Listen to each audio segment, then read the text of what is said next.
सार्वजनिक क्षेत्र की बैंक कहलाते हैं। दूसरा,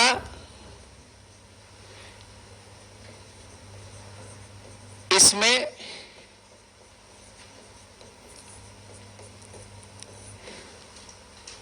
निजी क्षेत्र की अंशधारता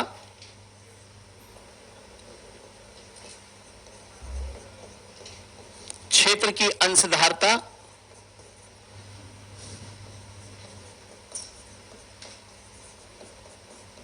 100% तक होती है।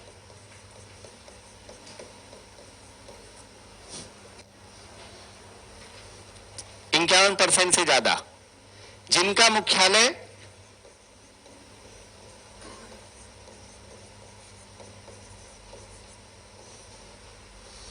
विदेशों में स्थित हो,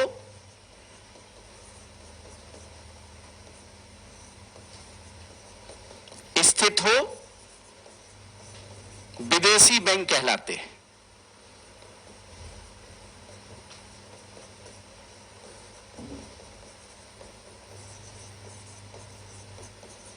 जैसे सिटी बैंक। आरआरबी अधिनियम 1976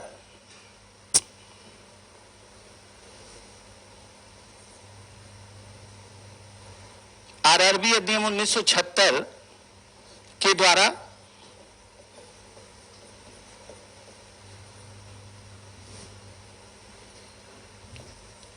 क्षेत्रीय ग्रामीण बैंक की स्थापना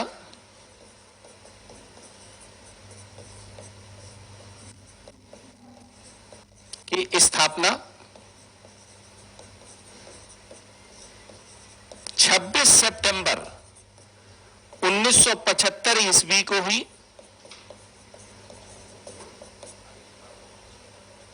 अधिनियम 76 था, याद रखेंगे। एस्टेब्लिश्ड हुई क्योंकि इमरजेंसी लगी हुई थी।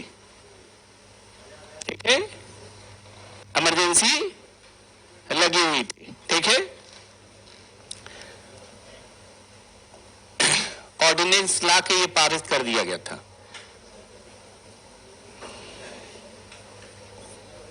अब 2 अक्टूबर 1975 ईस्वी को 5 बैंकों को शुभारंभ किया गया था।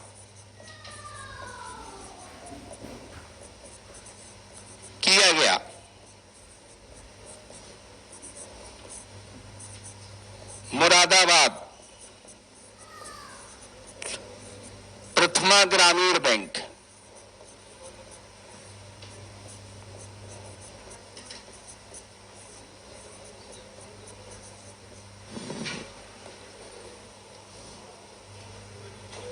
प्रथमा ग्रामीण बैंक, हाँ जयपुर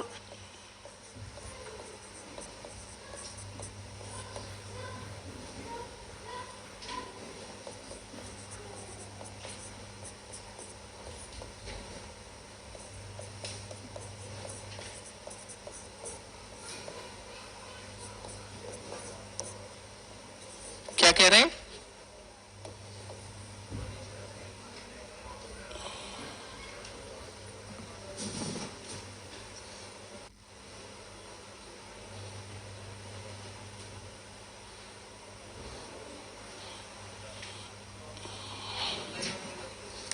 जयपुर मालदा वेस्ट बंगाल में है।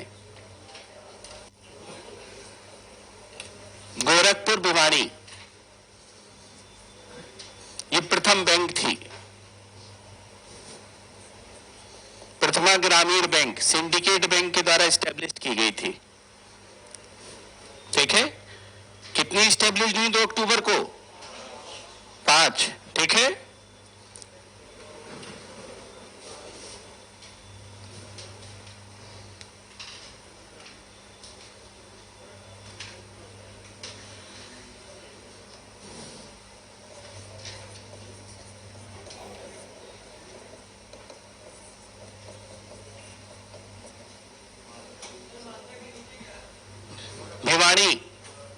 भिवानी भी बोलते हैं।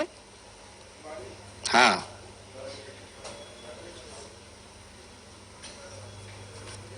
गोरखपुर।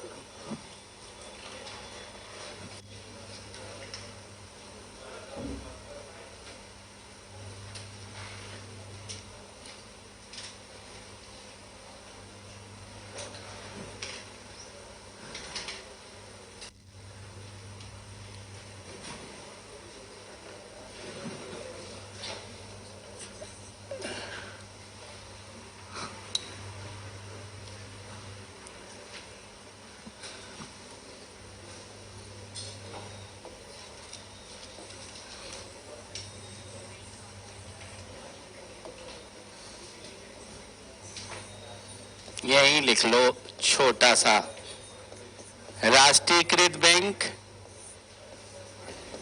बस इतना याद रखना है, एसबीआई मिलाकर कितनी है? 12। पार्सल ही है ना एसबीआई। और एसबीआई को अगर अलग से देखें तो जुलाई 1955 ईस्वी में स्थापित थी। इंपीरियल बैंक ऑफ इंडिया को चेंज करके किया गया था। ठीक है। और इसमें भारतीय महिला बैंक और इसकी 5 जो सहायक बैंक थी उनको मर्ज कर दिया गया था। तो इतना पूछेगा नहीं कुछ, ऐसे चिंता मत करिएगा।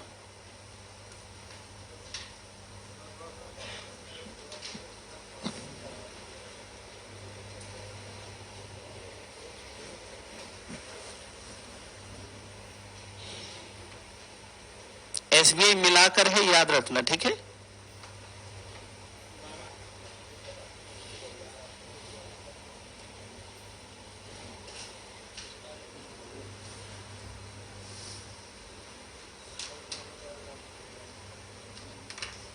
निजी क्षेत्र की बैंक पता ही है ना आपको, आईसीआईसीआई बैंक है, एचडीएफसी बैंक है। ठीक है। ये सारी चीजें बैंक है।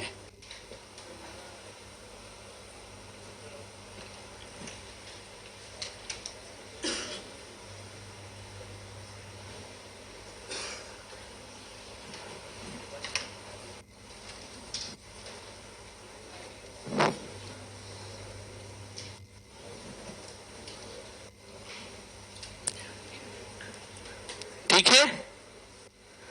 नाम लिखा हूं 12 के।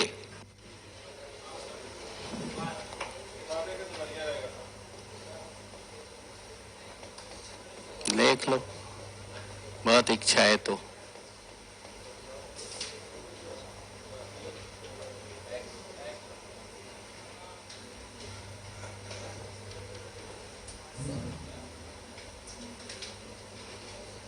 लिख लो।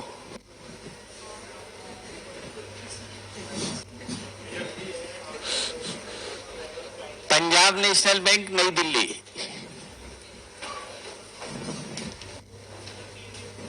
पंजाब नेशनल बैंक नई Delhi. Indian bank Chennai,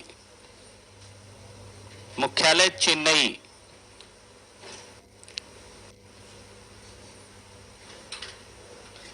state bank of India Mumbai.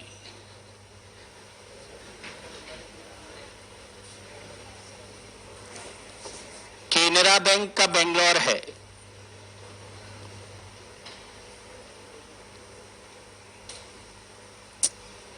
Union bank of India Mumbai है।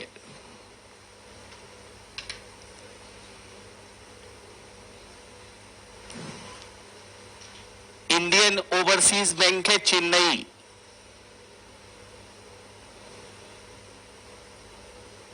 यूको बैंक है Kolkata.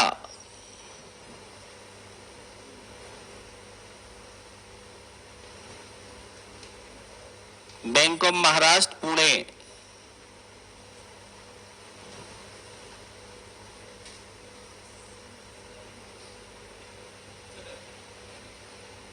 Punjab and Sind Rajendra place Nai Delhi.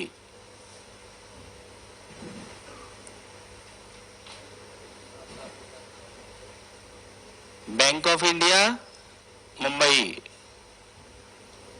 Central bank of India Mumbai. और बैंक ऑफ बड़ौदा गुजरात।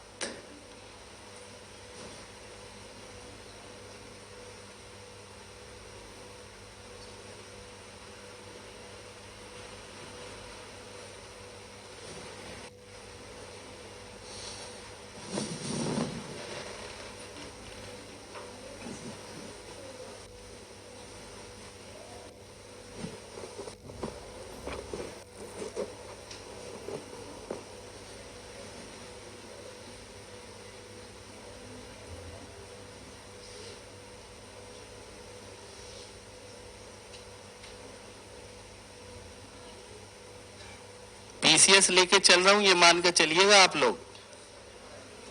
पढ़ना नहीं पड़ेगा पीसीएस आप लोगों को, फ्री में पढ़ रहे हो ये समझ लेना।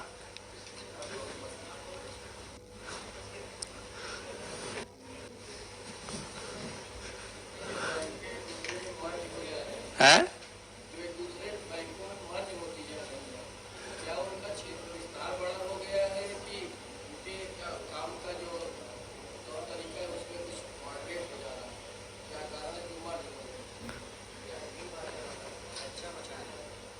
खर्चा बचा रहे हैं,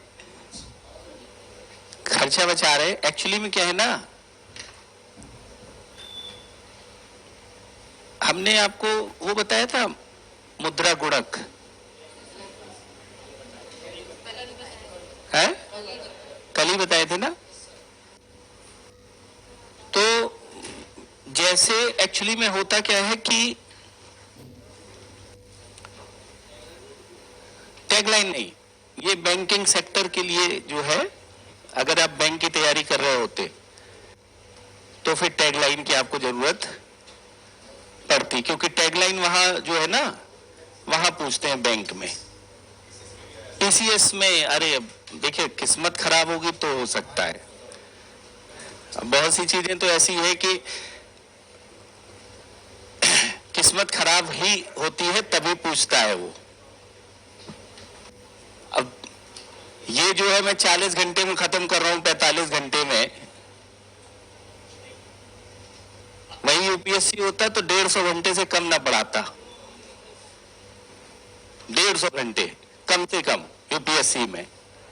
तो अब 40 घंटे लाइक जितना है उतना आप ले लो जो है, और वो बहुत है। पीसीएस कहीं का भी देने जाओगे, किस्मत ही खराब होगी तो क्वेश्चन निकलेगा, नहीं तो बनना चाहिए करंट, लेकिन अच्छी तरीके से पकड़े रहिएगा आप, क्योंकि करंट के क्वेश्चंस जो है वो तात्कालिक रूप से हम कितना भी कवर कर लेंगे। हम दो ही काम कर सकते हैं, करंट पढ़ा दें या समझा दें। तो हम समझा दे रहे हैं, करंट तो आप पढ़ ही लोगे, चीजें आपको समझ में आने लगेंगी तो अपने आप पकड़ में आने लगेंगी चीजें, ठीक है।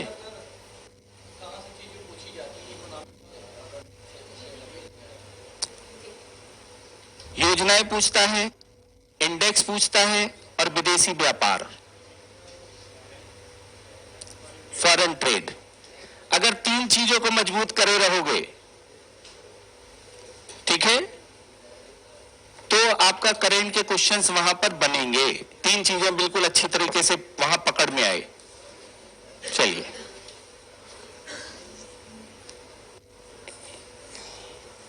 एक और लिख लीजिएगा, भारतीय महिला बैंक।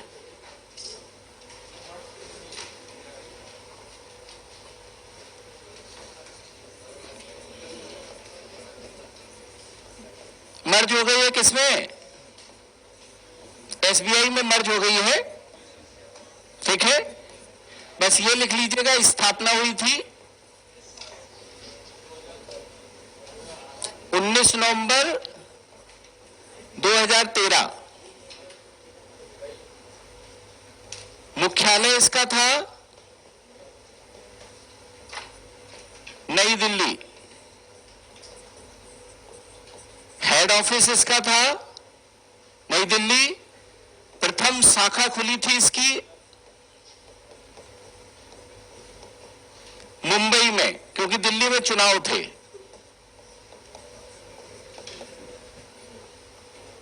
और चौथा है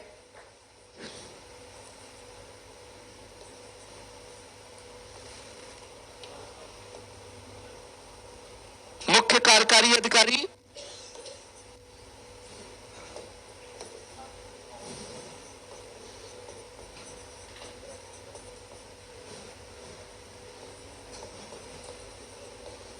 उषा अनंथा सुब्रमण्यम। अरे यार,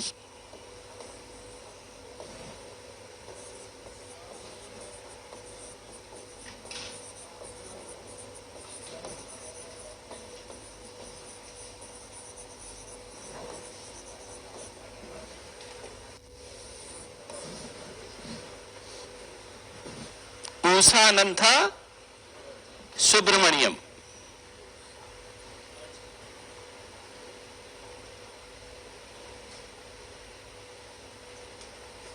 दो 2017 में मर्ज हो गई थी।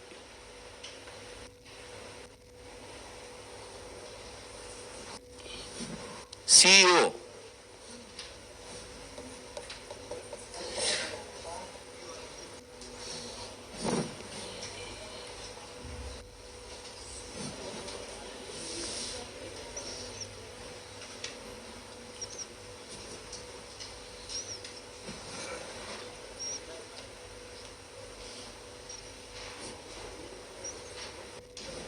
बारह नंबर बैंक ऑफ बड़ौदा है Gujarat, bank of Baroda Gujarat. Triloki ji, bank of Baroda Gujarat, ठीक है। बैंकिंग सेक्टर इधर का हो गया ना पूरा, ठीक है। बैंकिंग सुधार, बैंकिंग विस्तार, ठीक है।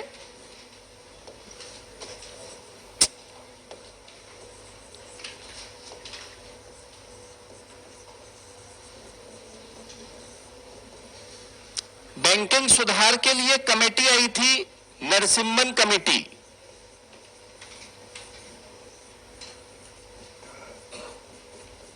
पहला नरसिम्हन कमेटी, दूसरी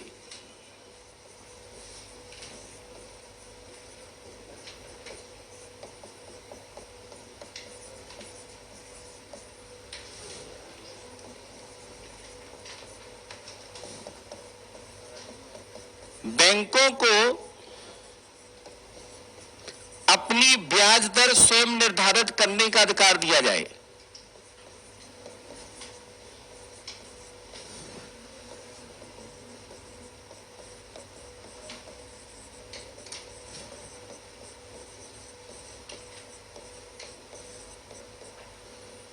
अधिकार दिया जाए।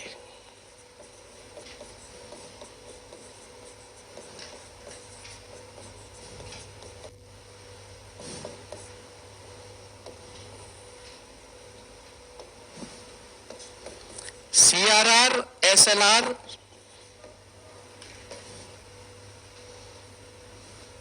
अर्थात रिजर्व रेशियो को कम किया जाए।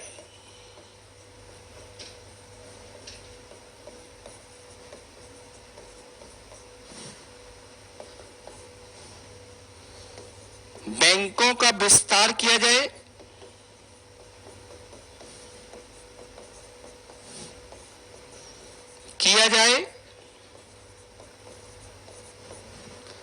और निजी क्षेत्र की बैंकों को लाइसेंस दिया जाए।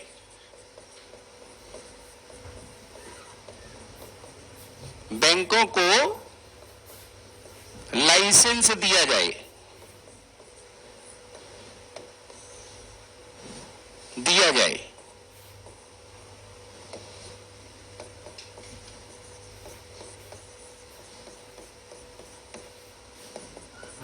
निजी क्षेत्र की बैंकों को क्या दिया जाए? लाइसेंस दिया जाए, ठीक है। नेक्स्ट है एनपीए,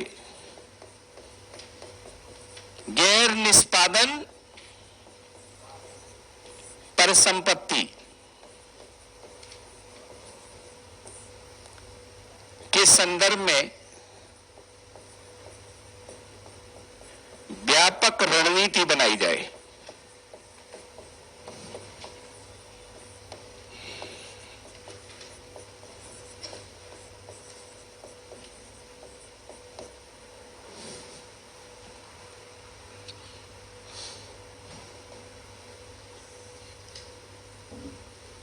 आ गया समझ में?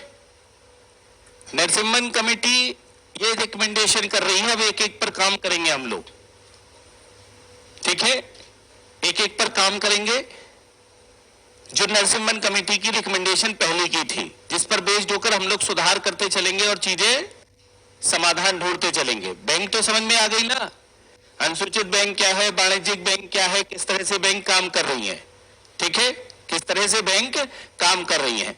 अब यहां पर क्या है कि बैंकों के द्वारा बैंकों की सुधार के लिए एक कमेटी आई 1991 में, जिसे नाम जाना जाता है क्या, 1991 में, और उसने रिकमेंडेशन यहां पर देना शुरू कर दिया है भारत में। अब ये क्या कह रहे हैं, दूसरी वाली बीआरएस के संदर्भ में सुझाव दिया, सुझाव बीआरएस का मतलब वॉलेंट्री रिटायरमेंट सिस्टम के अंतर्गत स्वैच्छिक सेवानिवृत्ति की बात की इन्होंने। दूसरा, तकनीकी का विस्तार किया जाए,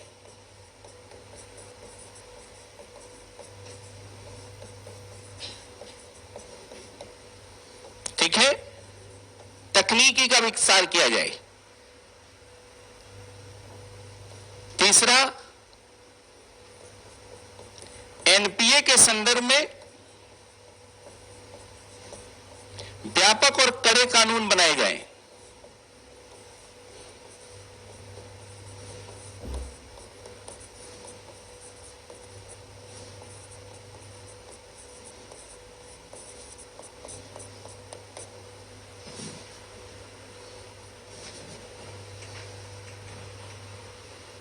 क्या किया जाए, व्यापक और कड़े कानून बनाए जाए, किसके संदर्भ में,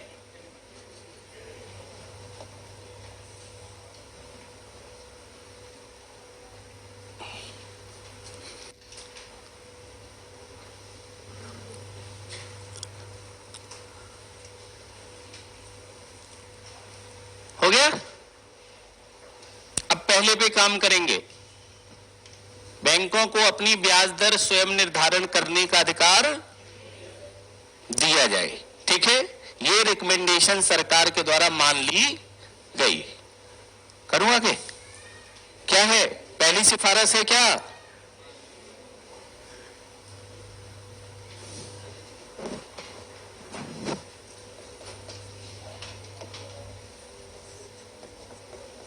लिख लिया था ना? नहीं हुआ?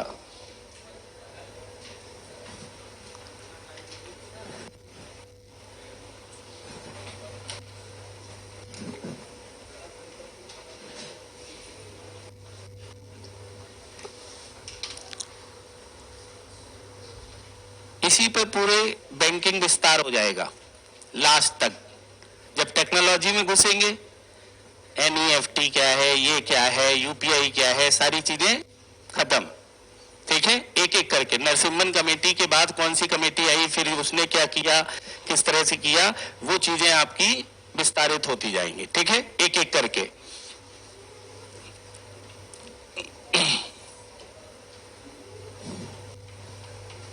हो गया? तो सबसे पहले बैंकों को अपनी ब्याज दर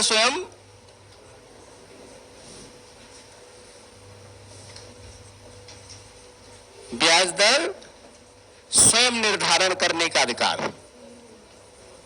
अब जब स्वयं निर्धारण करने का अधिकार देने की बात आई, तो याद रखेंगे यहां पर क्या कि जब स्वयं निर्धारण करना है तो यह शर्त सरकार के द्वारा मान ली गई,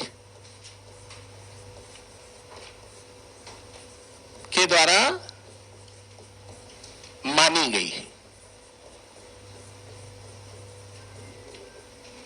ठीक है? और जब मानी गई तो समय के अनुसार चीजें चेंज हुई।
Benchmark prime lending rate.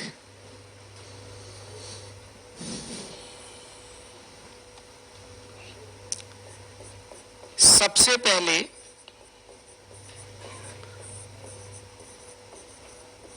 बैंकें अपने ग्राहकों को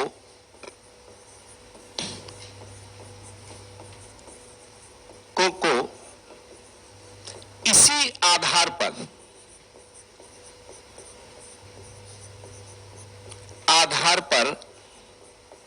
ऋण दिया करती थी। जब अनुमति मिल गई तो ये कैसे देने लगी? सबसे पहले इसी आधार पर ऋण देना शुरू कर दिया।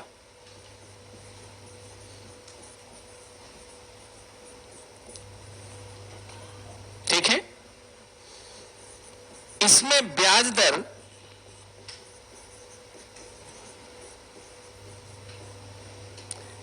ग्राहक के आधार पर निश्चित की जाती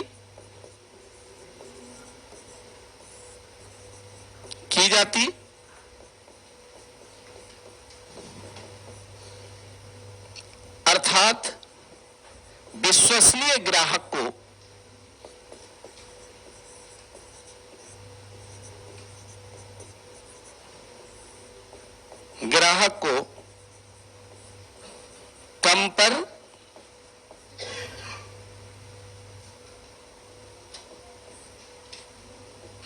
कम ब्याज दर पर ऋण दिया जाता था।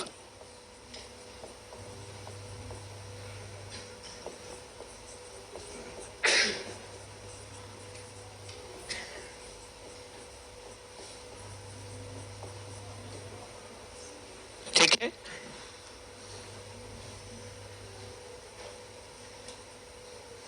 इसको 2010 में लाया गया।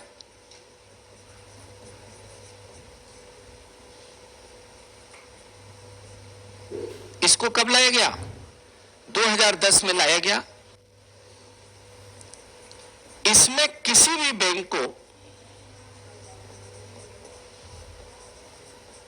बैंक को आधार दर है, बर्थ नहीं।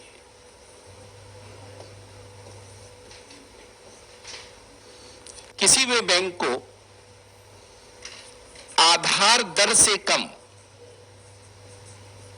बेस रेट से कम पर ऋण उपलब्ध कराने की अनुमति नहीं थी।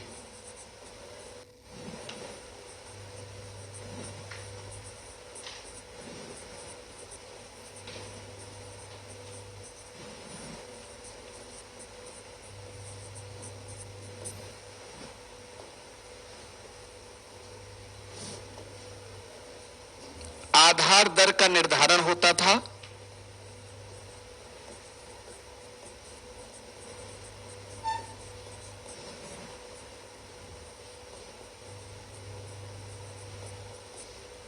Number 1 overhead cost, negative carry,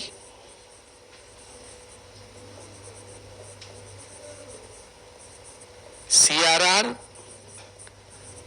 और एसएलआर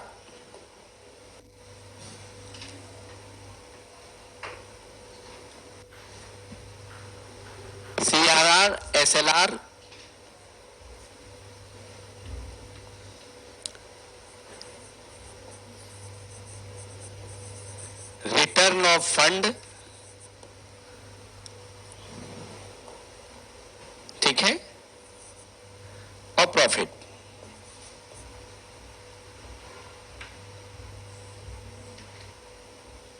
ठीक है, और फिर क्या होता था? स्प्लिट किया जाता था base rate plus interest rate.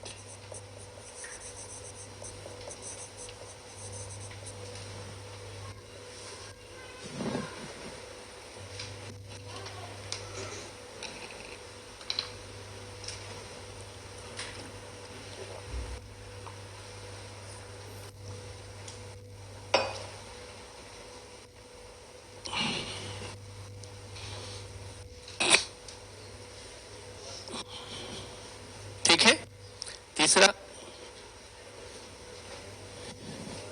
अभी समझाएंगे तो समझ में आ जाएगा।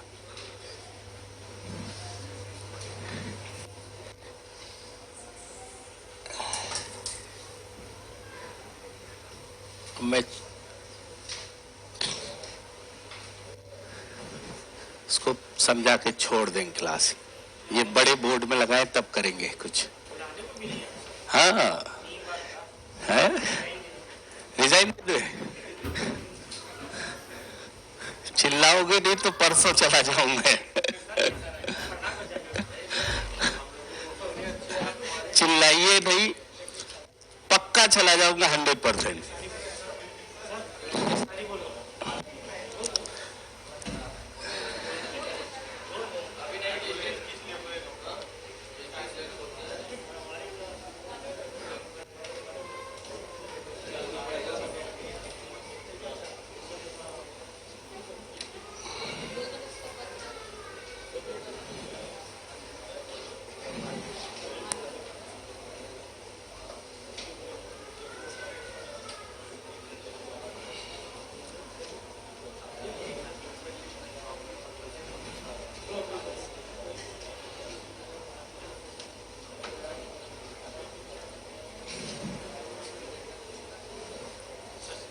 ऑलरेडी मेरी क्लास लगी हुई थी और मैं छोड़ कर आया हूं, देखो 27 तारीख को।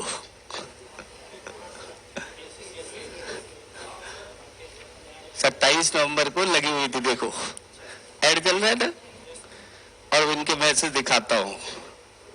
अगर आप कह दोगे तो तुरंत चला जाऊंगा पड़ाक से।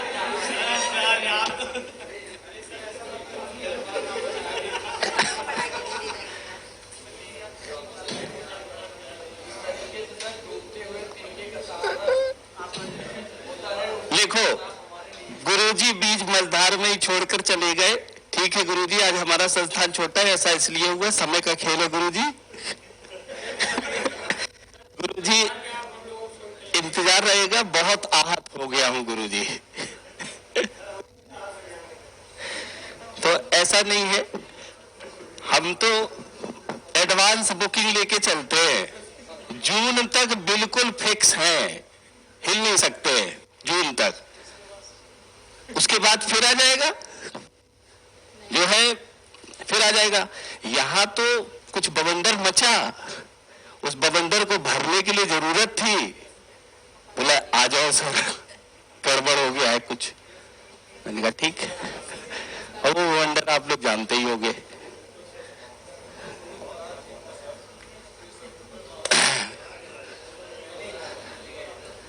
मेरी हिम्मत नहीं हुई उसका फोन उठाने की। लिख रहा है कि अगर मेरा संस्थान अगर आपको अच्छा लगे तो दिल्ली का ही है कोचिंग, तो आप एक बार कॉल जरूर करिए। मैंने कॉल ही नहीं किया, जाके मना लूंगा। है? हो गया, 3 दिन क्लास हुई थी उसकी मात बेचारे की। गड़बड़ था, इथिकल नहीं था, लेकिन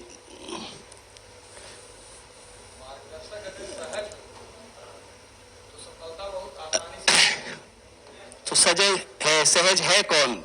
कोई है ही नहीं आजकल। देखो हम इस पर भाग रहे हैं, जो फैक्ट है।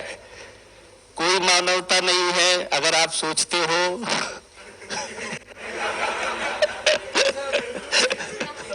और ये देखो जो हकीकत है, अगर आपको मैं काम बताने लगूंगा पीसीएस अधिकारी बनने के बाद कि ये कर दो, तो आप नहीं करोगे। हाँ, पैकेट अगर मिल रहा होगा तो कर दोगे। और ये इथिकल भी है, मैं उसको बुरा भी नहीं मानता हूं। कोई कहता है काम करा दो, पैसा लगेगा, करा जरूर दूंगा। क्यों? क्योंकि जाके भैया दे दो आप। भाई जो मेहनत किया है, अब आपको भाई मेहनत का फल ना मिले तो इन्फ्लेशन कैसे कंट्रोल होगा आपका? तो इथिकली तो एक तरह से क्या है कि मिलना चाहिए भाई, जो हक है हक। ठीक है, और हम भी यहां पर केवल पड़े हुए हैं किसके लिए? केवल यही है, जीवन का सार यही है। और सब बेकार है, सब बेकार है, सब मोह माया है। ठीक है, हम जो है, नो डाउट मेरा ऑर्गेनाइजेशन इतना बड़ा है कि पता ही नहीं चलता है कि वो कैसे चल रहा है। और मैं पीसीएस अधिकारी बनने के बाद आप लोगों से भी संपर्क करूंगा कि एक हिस्सा अपनी दान के रूप में जरूर दें। 20%, 10%, कुछ नहीं तो दें। और मैं आपको सच बता रहा हूं, 1 रुपया नहीं खाते हैं हमारी टीम के 8 मेंबर जो एनजीओ के हैं, 1 रुपया नहीं खाते हैं। अगर ये आप साबित कर दोगे कि 1 रुपया, आप खड़े होकर बंटवा देना, ठीक है? आप खड़े होके आप पैसा देंगे। अगर आपको लगता है तो आदमी खड़ा होगा, जगह होगा और आप बंटवा दीजिएगा। हमारे यहां कोई खाने पीने का नहीं। क्यों? क्योंकि वो जो है ना, जब हम लोगों ने स्टार्ट किया था तो उस समय सोचा भी नहीं था इतना बड़ा हो जाएगा। नहीं सोचा था, मजाक मजाक में नहीं। 8-10 लोग पढ़ने वाले लोग बोले आओ एनजीओ खोल देते हैं। और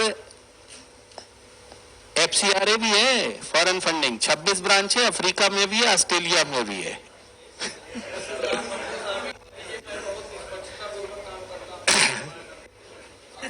शामिल क्या, ब्रांच अपने गांव में खोल लीजिए। शामिल में मेंबर में तो 8 ही है, 8 ही रहेंगे, ठीक है? वो तो रहेंगे नहीं। ब्रांच अगर खोलनी है तो आप खोल लीजिए, अपना खुद ही कमाइए, खुद ही करिए, ठीक है? वो आप जो है, जो क्षेत्र में करना चाहते हैं अपना खरीद लीजिए। हम लिखित में आपको दे देंगे कि ये हमारी ब्रांच है। अगर आप फॉरेन फंडिंग बनाना चाहते हैं तो हमारे अकाउंट में आएगा, वो हिस्सा अपने विकास में लगाइएगा। अगर आपको लगता है नहीं सऊदीया में है, यहाँ है, वहां है, वो आपका टोटली एक तरह से टैक्स के बाद जो है वो बनेगा ही बनेगा। तो आप ले लीजिएगा, अपना विकास करिए वहां। हाँ, दिल्ली आएंगे तो इतना सामान आपको मिलेगा कि आप ट्रक भर के भी लाएंगे तो आपको भिजवाया जाएगा अपने व्यक्तिगत खर्चे से। अगर आपको लगता है कि आपको समाज सेवा का है, लेकिन होता नहीं है समाज सेवा, बहुत मुश्किल है। और मैं, भगवान का आशीर्वाद है कि मुझे कभी क्राइसिस नहीं होती है इसी समाज सेवा की वजह से। अगर मेहरौली रेड लाइट पर या फिर महारानी वाल रेड लाइट पर मैं खड़ा हो जाऊं और एक भिखारी अगर मिल जाए तो नाम बदल दूंगा। भागते हैं सब देखकर। भिक्षावृत्ति विधि को बंद करा रखी है। डंडा लेके जाता हूं संडे को, सैटरडे को, खाने को दे रहा हूं, मैं सारी चीजें दे रहा हूं। रेन बसेरा हमारा ही है वहां का। अगर सोने को नहीं है, रेन बसेरा में सारा इंतजाम है। पढ़ाई करवा रहा हूं भाई। जो बच्चे अब आप जैसे दिल्ली में होते तो कहते यार 1 दिन के लिए दे दो मुझे यार, महीने भर में 1 दिन तो निकाल ही देते, पढ़ा आते। बच्चों लोगों को हम कुछ देते हैं नहीं। उसमें क्या होता, किराया विराया जो लगता वो मिल जाता, और प्लस जो सामान आया, चॉकलेट आई, बोतल आई जूस वगैरह की, तो 1 हफ्ते का आपका इंतजाम। आप बस एक दिन के लिए वहां पढ़ा आइए, ये बस काम हम लोगों का रहता है। तो वो बच्चे हम लोगों को मिलते हैं तो वो कह देते हैं कि सर हम जुड़ना चाहते, ठीक है चले जाओ आप, आज यहाँ क्लास लगी है आपकी, यहाँ पढ़ा दीजिए। 2 घंटे पढ़ाना होता है, एक बच्चे को पढ़ा के अपने चले आइए। तो समाज सेवा का फायदा तो है ही, लेकिन बहुत कठिन है। शुरुआत में हमें लगता है जोश जोश में हम कर ले जाएंगे, वो कैसे एस्टेब्लिश हो गया हम लोग खुद नहीं पता। कैसे एस्टेब्लिश हो गया हम लोग खुद नहीं पता कि वो इतना बड़ा ऑर्गेनाइजेशन कैसे। फंडिंग भी ठीक ठाक आई उसमें, ठीक फंडिंग आई, थोड़ी बहुत फंडिंग नहीं, मतलब आप लोग सोच भी नहीं सकते हो। हाँ, और कोई नेतागिरी और कोई उस तरह का पैसा नहीं, सब अधिकारियों के सहयोग से ही हुआ है। और अधिकारी जो है रिश्वत वाला पैसा हम लोग साफ मना कर देते, ये नंबर 2 का नहीं करेंगे, 1 नंबर 2 का 1 नहीं करेंगे कि अगर आप सोच रहे हो कि इसको लगा देंगे ये सब कर देंगे। हाँ वो सब अच्छा, हाँ तब तो आपको शामिल ही नहीं करेंगे।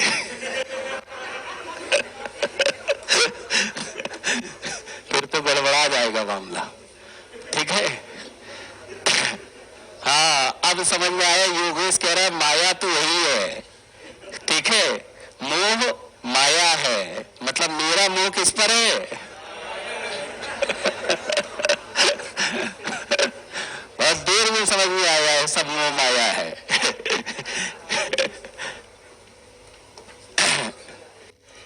MCLR मार्जिनल कॉस्ट, ठीक है, 2016 में 1 अप्रैल 2016 से प्रारंभ किया गया। 2019 में सारी बैंकों ने इसको फॉलोअप करना शुरू कर दिया था, ठीक है।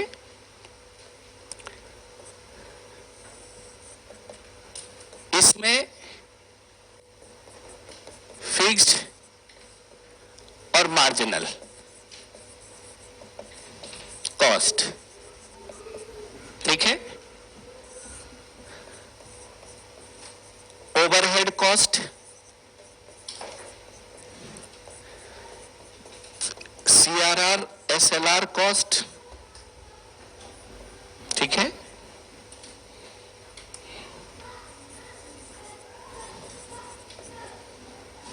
अदर कॉस्ट, ठीक है।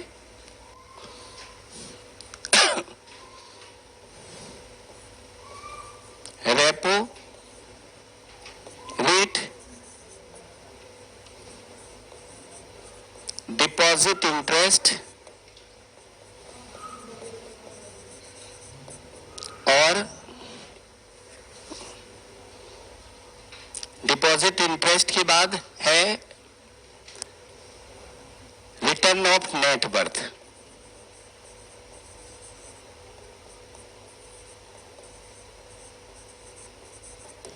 रिटर्न ऑफ नेट वर्थ, अब समझना पहले इसको।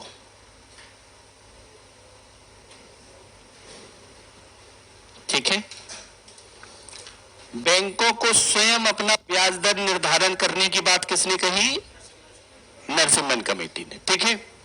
तो जब छूट मिल गई 1991 के बाद, तो बैंकों ने सबसे पहले अपनाई कौन सी विधि? ब्याज दर निर्धारित करने का, अर्थात ग्राहक से किस दर पर पैसा वसूला जाएगा अगर उसे लोन दिया जाता है, तो उसी को एक तरह से ग्राहक के आधार पर यह ऋण तय किया जाने लगा। लेकिन अब जब ऋण तय किया जाने लगा तो उसका कोई बेस नहीं था। यह था क्या कि मैनेजर शकल देखकर देता था। अगर मैनेजर को चाय पिला दिया तो उसने उस समय इतना कम इंटरेस्ट रेट पर दे दिया पैसा, जो कि वास्तव में बैंक को घाटे में डाल सकता था। 4%, 2% या 3% पर भी दे देता था। और अगर कोई गरीब या फिर कोई ऐसा व्यक्ति पहुंचा जो बैंक का मैनेजर नहीं है, उसको 12%, 18% या 20% पर देता था। तो जाहिर सी बात है इसमें भेदभाव होना शुरू हुआ। और भेदभाव के साथ सबसे बड़ी समस्या यह आई कि बैंकें ज्यादातर लोगों के साथ जान पहचान बनती थी, तो सस्ते दरों पर ही देता था। और वो सस्ते दरों पर रिकवरी करने में भी उन्हें प्रॉब्लम आ जाती थी, तो बैंक चली जाती थी लॉस में। और उस प्रतिस्पर्धा के इस दौर में एक चीज और होने लगी। क्या होने ये लगा कि कोई बैंक एक तरह से यहां पर जब उधार दिया तो पीएनबी वाला अगर मैनेजर जान पहचान का है और एसबीआई वाला जान पहचान का है, तो पहले पीएनबी के पास फाइल लेकर पहुंचे, बोले भाई साहब कितने कर दोगे? बोले इतने का। एसबीआई के पास पहुंचे, भाई साहब कितने कर दोगे? बोले इतने का। बोले पीएनबी वाले तो इतना कर रहे हैं भाई साहब, आप हमारे व्यवहारी हो, कर नहीं रहे हो, आप तो हमारे बहुत करीबी हो, हम तो समझते थे भैया पीएनबी वाले हमारे कुछ जानते ही नहीं, तब वो 7.5 पे दे रहे हो और आप हमें 8 पे दे रहे हो, आप हमें 7 पे दो। और जैसे ही 7 हुआ तो मैनेजर ने 7 लिखा, वहां पहुंच गए। तो इस प्रतिस्पर्धा में क्या होता था कि कभी कभी जो मानक पैमाने थे वो भी बिल्कुल डाउन चले जाते थे और बैंकों को घाटा होना शुरू हो गया। अब बैंकों को घाटा होना शुरू हुआ तो एक नया कॉन्सेप्ट आया 2010 में कि बैंकें आधार दर, अर्थात इस दर से कम पैसा किसी को उधार नहीं देंगी। आप निर्धारित करिए, कोई दिक्कत नहीं, लेकिन उस रेट से आप कम किसी को पैसा नहीं देंगे। एक तो स्वस्थ प्रतिस्पर्धा होगी बैंकों के बीच में आपस में, जो मैनेजर इधर उधर जाके मैनेजर से मिलकर रेट तय करने का कॉन्सेप्ट था, वो रेट तय करने का कॉन्सेप्ट खत्म हो सकता है। और रेट तय करने का कॉन्सेप्ट खत्म हो सकता है तो ऐसी कंडीशंस में बेस दर क्या है कि बेस दर में बैंकों के सारे खर्चे देखे जाते थे, ओवरऑल कॉस्टिंग। फिर जो पैसा सीआरआर और एसएलआर में रखा गया वो भी तो नेगेटिव कैरी है, जिस पर कोई इंटरेस्ट नहीं मिल रहा है, और कोई इंटरेस्ट नहीं मिल रहा है तो उसकी भी कॉस्टिंग जोड़ी गई। और फिर उसके बाद में रिटर्न ऑफ फंड, कहीं पर इन्वेस्टमेंट किया या किसी को उधार एक तरह से दिया तो कितना रिटर्न आएगा, कितना वापस नहीं आएगा, कितना वापस आ जाएगा, रिस्क फैक्टर भी है। तो रिस्क फैक्टर है तो उन सब की कॉस्ट के बेस पर तैयार होती थी क्या, बेस रेट। अब बेस रेट जब तैयार होती थी तो अब एक प्रॉब्लम क्रिएट हुई इस बेस रेट में, ठीक है।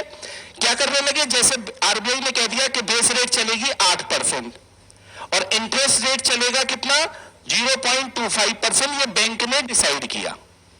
ये तो बैंक के हर के खर्चे हैं कितने परसेंट, ठीक है, हर बैंक का 8% बेस रेट हो गया। और ये कितना इंटरेस्ट स्वयं निर्धारित करने का अधिकार दे दिया, ठीक है। अब इनकी अगर सालाना दर कितनी हो गई, 2.5%, 25% महीने के हिसाब से अगर मान ले तो 2.5 होगी ना, ठीक है, नहीं 3 हो गई ना, 12 गुण 3 हो गई ना, तो 3, तो टोटल इंटरेस्ट लिया जाएगा कितना, आपने देखा होगा 5.5% पर बाइक लोन ले, 6% पर बाइक लोन ले, जबकि बेस रेट चल रहा होता है 8%। कैसे दे रहा है वो, क्योंकि वो इंटरेस्ट रेट को कैलकुलेट करके दिखाता है, ब्याज तो चल रही है इतनी, बेस और जुड़ेगा। और जब आप कैलकुलेट करोगे ना कंप्यूटर उसमें, तो कैलकुलेट करोगे तो अगर 5.5 बताया है तो कभी 5.5 के बेस पर चीजें नहीं निकलेंगी।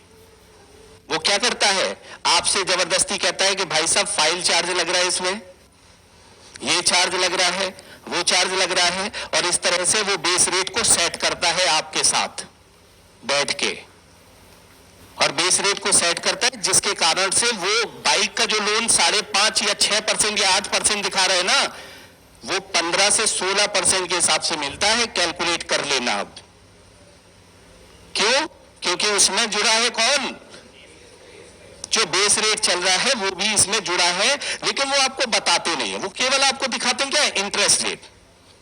क्लियर हो गया। अब यहां पर क्या हुआ कि आरबीआई ने अगर रेपो रेट बढ़ाया, क्या बढ़ाया, रेपो रेट बढ़ाया, तो इसका मतलब है कि इनको ग्राहकों को क्या बढ़ाना होगा,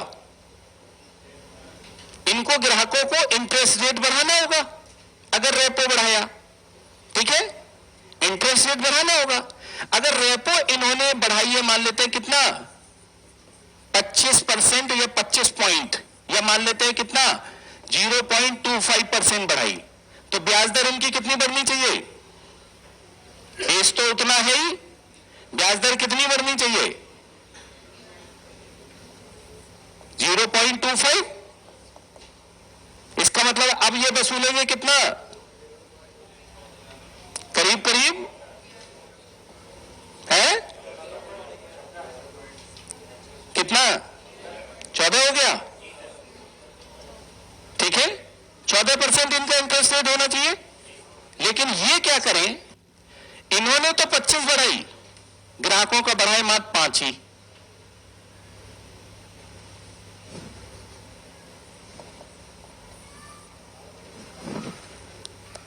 ग्राहकों का बढ़ाए मात्र, बढ़ाना इनको किस पे,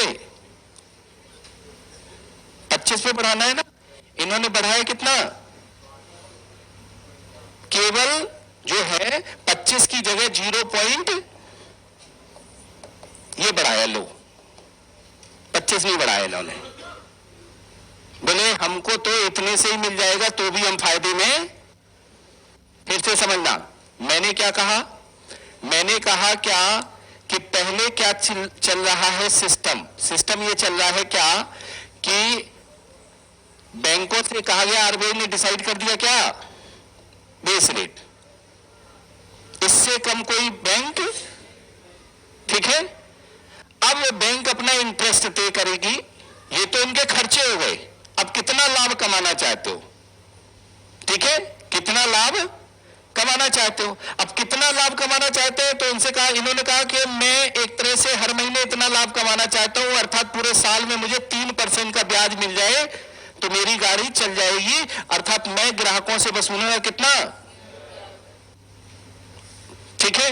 अब रेपो बढ़ाया किसने, आरबीआई ने, ठीक है, आरबीआई ने रेपो इंक्रीज किया कितना, ठीक है। तो इसका मतलब है कि इनका जो इंटरेस्ट है वो डूब गया, ये तो आरबीआई को चला गया ना, अगर बढ़ गई तो अब इन्हें मुनाफा अगर कमानी है तो बढ़ाना पड़ेगा। अब ये बढ़ाए कितना, मान लेते इतना ही बढ़ाया इन्होंने, कहेगा कोई दिक्कत नहीं, मैं 15 पैसे ही कमाऊंगा अब इंटरेस्ट में, 25 नहीं कमाऊंगा, ठीक है। तो अब आरबीआई तो सोचा था क्या, आरबीआई सोचा था कि बढ़ेगी 25 मार्केट में, पैसे का फ्लो बहुत तेजी से हमारे पास आएगा, और बैंकों ने बढ़ाया, क्योंकि बैंकों ने कहा कि ये वाला चला गया कोई दिक्कत नहीं, हम इतने से काम चला लेंगे यार, 15 ही बढ़ाते हैं, 10 और नहीं बढ़ाते। तो आरबीआई की मॉनेटरी पॉलिसी फेल हो गई ना, बनाई तो इसने कितने की है, 25 के हिसाब से, और बैंक ने आरोपित की मात्र 15, उसकी तो पॉलिसी फेल हो गई। तब फिर क्या आया, मार्जिनल कॉस्ट, आप अतिरिक्त जो पैसा लोगे, जिस दर पर अगर लोगे उतना ही आपको ग्राहक का भी बढ़ाना पड़ेगा, अगर कम होता है तो उतना ही ग्राहक का भी कम करना पड़ेगा। इससे फ्लक्चुएशन पर क्या होगा, कंट्रोल होगा ना। अभी क्या कर रहे थे, ये अपने हिसाब से सेट कर लेते थे, अर्थात रेपो अगर बढ़ेगी तो इसका मतलब हो गया इंटरेस्ट रेट बढ़ेगी। मार्जिनल कॉस्ट की इन्होंने बात की, ये ओवरऑल कॉस्ट तो वही है, इसके बढ़ने घटने का कोई मतलब ही नहीं है। मार्जिनल कॉस्ट, अगर डिपॉजिट ऑफ इंटरेस्ट बढ़ता है तो एमसीएलआर कम होगा या ज्यादा,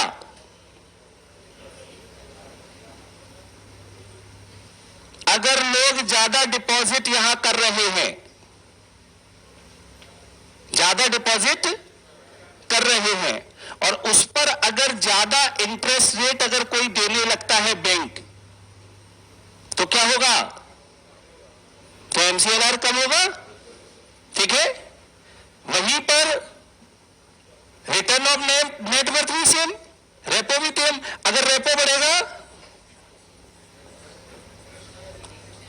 तो क्या बढ़ेगा, एमसीएलआर, इंटरेस्ट बढ़ेगा।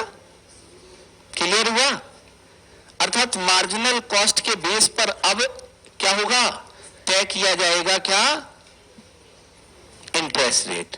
मार्जिनल कॉस्ट का मतलब है रेपो का अगर बढ़ता है, ठीक है, डिपॉजिट ऑफ इंटरेस्ट अगर बढ़ता है, या रिटर्न ऑफ नेट वर्थ में अगर कोई चेंजेस आता है, तो जो चेंजेस वहां दिखाई देगा वही चेंजेस दिखाई देगा किसमें, एमसीएलआर में। अब होने क्या लगा, इसमें भी ये लोग घपला करने लगे, रेपो बढ़ाया तो डिपॉजिट का इंटरेस्ट कम कर देते थे ये, और अपना मेंटेनेंस कर लेते थे। तब इनसे कहा गया कि आपको एक्सटर्नल बेंचमार्क रेट को अपनाना पड़ेगा, अर्थात 4 बेंचमार्क हैं, उनमें से किस पर बेस्ड होकर ग्राहक को दे रहे हो, ठीक है, किस पर बेस्ड होकर ग्राहक को दे रहे हो उसको अपनाना पड़ेगा। सारी बैंकों ने विरोध किया, पेंडिंग में है ठंडे बस्ते में, और अगर यहां जो है वो चीजें फॉलोअप हो जाती हैं तो आप ये मान के चलिए कि अर्थव्यवस्था में रेपो बढ़ेगा तो मेरा इंटरेस्ट बढ़ेगा, रेपो कम होगा तो कम हो जाएगा यहां। ठीक है, अभी भी ये थोड़ा सा बाइस्ड होकर कर देते हैं, लेकिन हाँ आप ये मानकर चलिए कि इसके बेस पर इंटरेस्ट रेट कम हो गया है। अब कभी भी आप लोन लेने जाइए, इस पर ना लीजिएगा, उससे कहिएगा क्या, MCLR के थ्रू मुझे लोन प्रोवाइड कराओ। अगर रेपो बढ़ेगा तो, रेपो कम होगा तो रेट कम हो जाएगा, यहां फ्लोटिंग इसी को बोलेंगे। ठीक है, यहां ये इस पर दे देते हैं फिक्स पर। ठीक है, ये इस पर फिक्स पर बनाकर आपको कर देंगे। क्लियर हो गया? तो हमने 3 तरह की विधि बताई। पहले कौन सी चल रही थी? मुंह देखकर मुंह दिखानी, PLR। ठीक है, फिर कौन सी आई? बेस रेट, मतलब इससे कम पर हम ब्याज। MCLR में क्या था?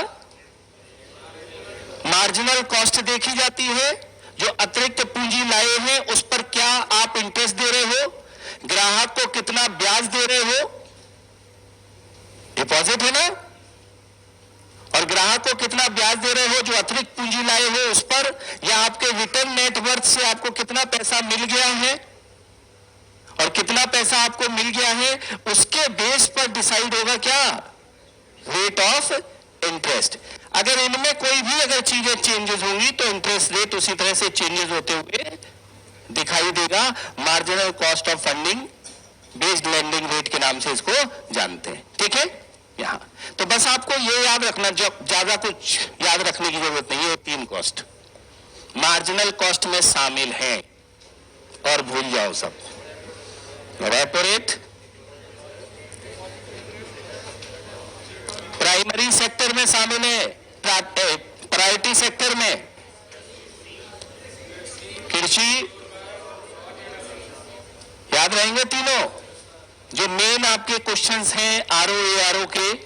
प्रायोरिटी सेक्टर लेंडिंग में कौन कौन से क्षेत्र शामिल हैं। क्लियर हो गया? चलिए अब नेक्स्ट क्लास में करेंगे हम।